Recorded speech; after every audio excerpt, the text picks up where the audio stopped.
Vladimir Putin vlada Rusijom skoro 2,5 decenije. Кто-то попадает в зависимость от табака, кто-то от наркотиков, кто-то становится зависимым от денег.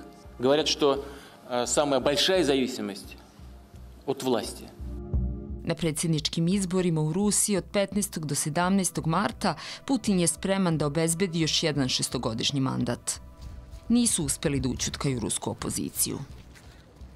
U 71. godini, nakon 24 godine na vlasti, Putin čvrsto kontroliše svoju zemlju. One of the dangers of being in power for so long is that we've seen this for sure with President Putin, that his inner circle has narrowed. Kenneth Dekleva je psihijatar koji je pomogao vladi Sjedinjenih Američkih Država u profilisanju svetskih lidera. We look at the brain functioning of someone who's been in power for decades. We look at how they make decisions. There is some literature in the study of leadership psychology that suggests that aging leaders that their thinking, their cognitive style may become more rigid as they age. And this may be more accelerated in authoritarian societies. Uoči potpune ruske invazije na Ukrajinu 2022. godine, Putin je okupio svoje najviše bezbednosne zvaničnike kako bi potvrdili njegov plan da silom zauzme susednu zemlju.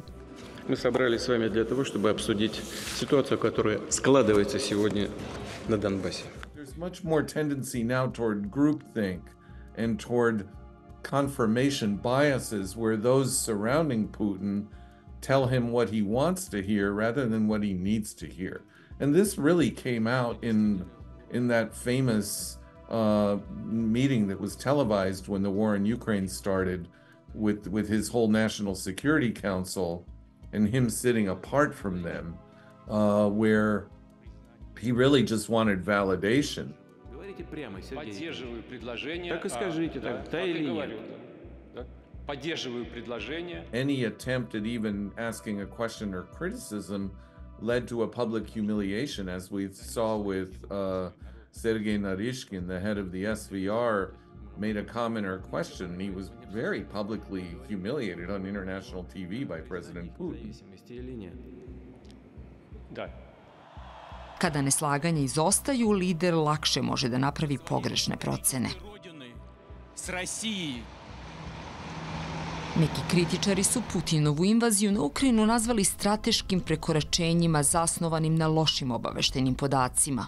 When one has been given more power than one is capable of handling, then it has very dangerous ramifications in that one's expectations will balloon into a kind of megalomania.